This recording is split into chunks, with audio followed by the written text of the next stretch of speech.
नमस्कार, मी बावगे निलेश, शिवपार्वती हॉस्पिटल उदगीर. आमच्याकडे एक 23 वर्षाचा मुलगा त्याला 15 दिवसापासून दम लागत होता आणि उजव्या छातीमध्ये दुखत होतं. मी त्याचा छातीचा एक्सरे केल्यानंतर त्याला राईट साइडेड निमोथोरॅक्स दिसले. निमोथोरॅक्स म्हणजे फुफ्फुसाभोवतीच्या जागेत हवा साचल्यामुळे फुफ्फुस अंकुंचन पावते. ही एक इमर्जन्सी सिच्युएशन आहे. त्याला ट्रीटमेंटची अर्जंट आवश्यकता असते.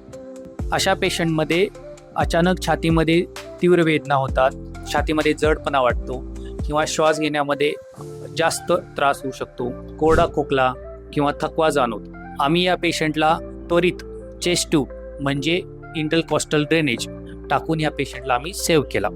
अशा प्रकारचे लक्षणे आढळल्यास त्वरित आपल्या चेस्ट फिजिशियनला भेट देणे गरजेचे आहे.